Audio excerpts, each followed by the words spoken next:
Ma'am साहब, आपकी chain गिर गई।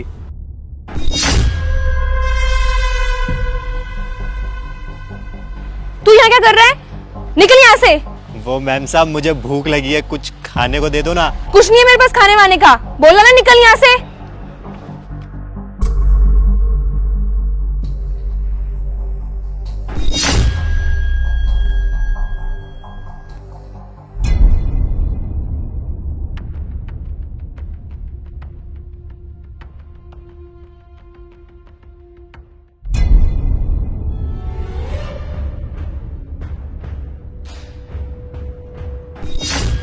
भाई साहब, आपके पैसे।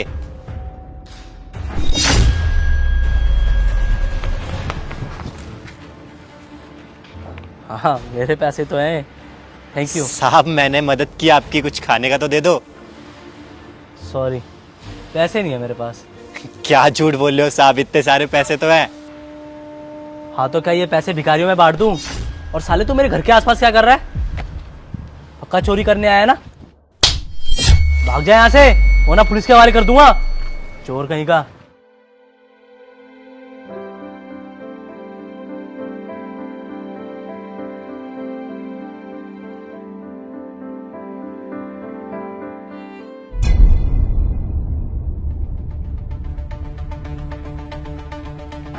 भैया, ये आपकी घड़ी गिर गई।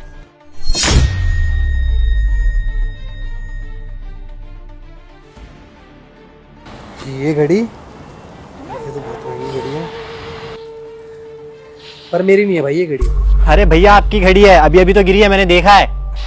अरे भाई, तुझे कोई गलत फहमी हुई है, ये किसी और की गिर गई होगी। मैं तो पहनता ही नहीं घड़ी। तू एक काम कर, यहीं बैठा है ना, जिसकी ये घड़ी होगी ना वो ढूंढता हुआ यहीं आ जाएगा, तो उसको वापस कर दियो। ठीक है भैया। वैसे तू यहाँ पे क्या कर रहा है बैठ के? भैया, मैं तो खाने की तलाश में इधर उधर भटक रहा था, तो यहीं आके बैठ गया। आप ही कुछ खिला दो। अच्छा, भूख लगी है तो ऐसे बोलना। एक काम कर, ये ले, कुछ खा लियो। बहुत बहुत धन्यवाद भैया।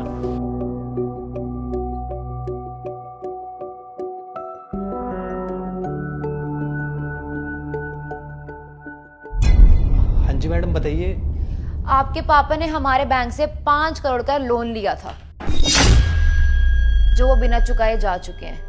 तो हमारे बैंक ने आपका घर और सारी गाड़ियां जब्त कर ली हैं, लेकिन उसके बावजूद भी 1 करोड़ रह गए हैं, जो हमारा बैंक आप लोगों से वसूलेगा।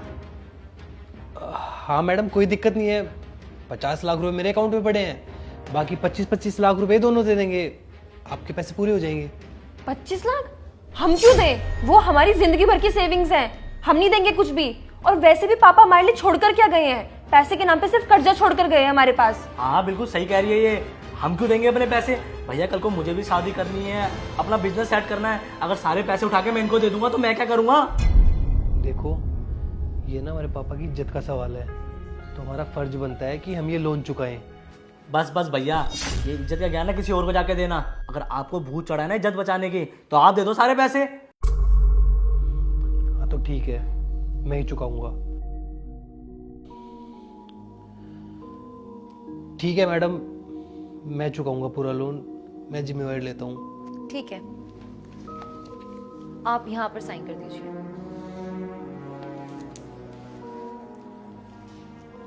पर मैडम, ये तो लोन के पेपर है ही नहीं, ये तो प्रॉपर्टी के पेपर है। हाँ, क्योंकि आपके पापा ने सारी जायदाद आपके नाम कर दी है। ओ हेलो मैडम, ये तुम कौन होती हो बोलने वाली? ये प्रॉपर्टी हमारी है और हम तीनों बहन भाइयों में ही बटेगी ये। इसे ऐसा करने के लिए मैंने बोला है। वो क्या है ना, तुम्हारे पापा का एक काम अधूरा रह गया था, जिसे आज मैंने पूरा कर दिया है। अधूरा काम? तुम्हारे पापा चाहते थे कि उनकी मेहनत की कमाई उनके उस बच्चे को मिले जो उसके लायक और काबिल हो। इसीलिए मैंने तुम तीनों का टेस्ट लिया, जिसमें तुम दोनों बहन भाई फेल हो गए और मेरा बड़ा बेटा पास हो गया। और इसीलिए मैंने फैसला किया है कि मैं अपनी सारी प्रॉपर्टी अपने बड़े बेटे के नाम करूंगी। मम्मी अगर आप सारी प्रॉपर्टी बड़े भैया को दे दोगे तो हमें क्या मिलेगा?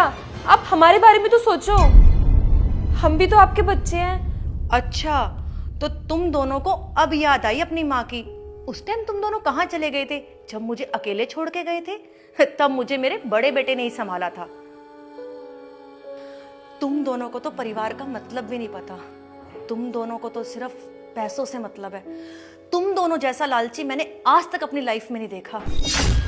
और मुझे तुम जैसे बच्चों की कोई जरूरत नहीं है। निकल जाओ मेरे घर से। रुको माँ, मुझे प्रॉपर्टी नहीं चाहिए और मैं तो कभी बंटवारा चाहता ही नहीं था। मैं तो चाहता हूँ कि हम तीनों भाई बहन साथ मिलकर रहें।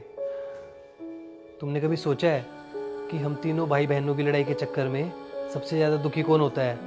हमारी माँ। तुम दोनों सिर्फ अलग होना चाहते हो, लेकिन तुमने कभी ये नहीं सोचा होगा कि हमारी माँ के बुढ़ापे में उनका सहारा कौन होगा? हम तीनों। हमारी माँ हमारी खुशी के लिए कुछ भी कर सकती है, तो क्या हम तीनों अपनी माँ की खुशी के लिए साथ नहीं रह सकते? आप बिल्कुल सही कह रहे हो। हम तीनों को हमेशा मिल के रहना चाहिए। गलती हमारी है कि हम आपको कभी बड़े भाई वाली इज्जत देते ही नहीं थे। और आप सच में बहुत अच्छे हो, और शायद आज पापा होते ना तो वो भी यही करते। सॉरी भैया। कोई बात नहीं, बड़ों का काम है छोटों को माफ करना। सॉरी।